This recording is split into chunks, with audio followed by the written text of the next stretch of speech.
खडवली येथील अल्मास्पार परिसरातील बाबर इमारत, सुहानी इमारत आणि जेपी इमारत परिसरात अनेक वर्षापासून घाणीचे साम्राज्य पसरल्याचा आरोप स्थानिक नागरिकांनी केला आहे। स्थानिकाच्या म्हणण्यानुसार अनेक ठिकाणी ड्रेनेजच्या टाक्या फुटलेल्या असून त्यामधून दूषित सांडपाणी थेट रस्त्यावर आणि नदीपात्रात जात आहे। त्यामुळे संपूर्ण परिसर असह्य दुर्गंधी पसरली असून नागरिकांचे आरोग्य धोक्यात आले आहे। फुटलेल्या टाक्यामुळे लहान मुले खेळतात, पाय घसरून दुखापत झाल्याच्या घटनाही घडल्याचा दावा स्थानिकांनी केला आहे। तरी देखील या समस्येकडे संबंधित ग्रामपंचायत आणि प्रशासन दुर्लक्ष करत असल्याची भावना नागरिकांनी व्यक्त केली आहे। स्थानिकांनी अनेक गंभीर प्रश्न उपस्थित केला आहे। या परिसरात काही इमारती अनधिकृत असल्याचा दावा केला जात असून तसे असल्यास प्रशासनाकडून अद्याप कारवाई करण्यात आलेली नाही, असा सवाल उपस्थित होत आहे। नागरिकांची मागणी आहे की या संपूर्ण प्रकरणाची तातडीने चौकशी करून फुटलेल्या ड्रेनेज टाकीची दुरुस्ती, दूषित सांडपाणी रोखण्यासाठी कायमस्वरूपी उपाययोजना आणि परिसरातील स्वच्छता तातडीने करण्यात यावी, अशी मागणी नागरिकांकडून करण्यात येत आहे। लोकशाही क्षेत्रासाठी मंगेश तारमले, खडवली।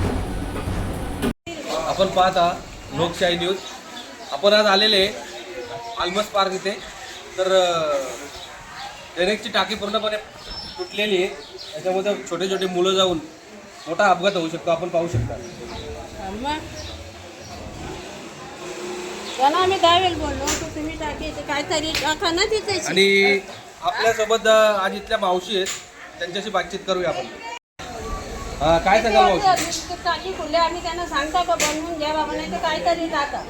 एखादा पोट द्यायला तर आमच्या पोराबालांची नुकसान होईल ना। किती दिवस झाले फुटून?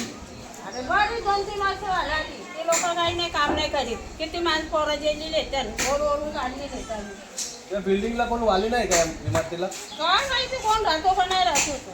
ती जोरले वारे बनवणं एवढी लोक राहतात ती, बरोबर आहे का नाही? काय हा त्या बारीला माझ्या पोरीचा पोर गेलेला, पण मिळाला तर त्यांनी काढला।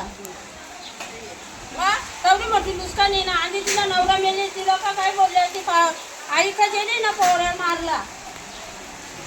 ठीक आहे, धन्यवाद।